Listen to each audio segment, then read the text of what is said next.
লাখ টাকা হলেও তার স্থান হচ্ছে পায়ে, আর টিপের দাম মাত্র 1 টাকা হলেও তার স্থান কপালে। ইতিহাস সাক্ষী, লবণে কখনো পোকা ধরেনি, কিন্তু মিষ্টিতে প্রতিদিনই ধরে, আবার পিঁপড়াও ছাড়ে না। মানুষ সোজা পথে চলতে চায় না, বাঁকা পথেই আগ্রহ বেশি।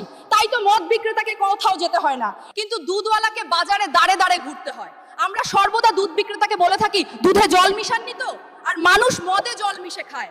আজ পর্যন্ত মানুষকে এতটুকুই চিনলাম।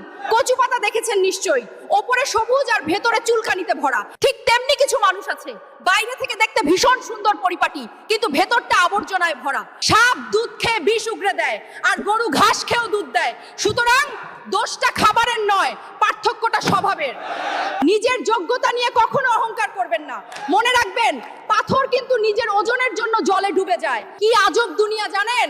যার চোখে ঘুম আসে তার কাছে ভালো বিছানা নেই, আর যার কাছে ভালো বিছানা আছে তার চোখে ঘুম নেই। যার মনে দয়া আছে তার কাছে দেওয়ার মতো কিচ্ছু নেই, আর যার কাছে দেওয়ার অনেক কিছু আছে তার দেওয়ার মতো মনটাই নেই।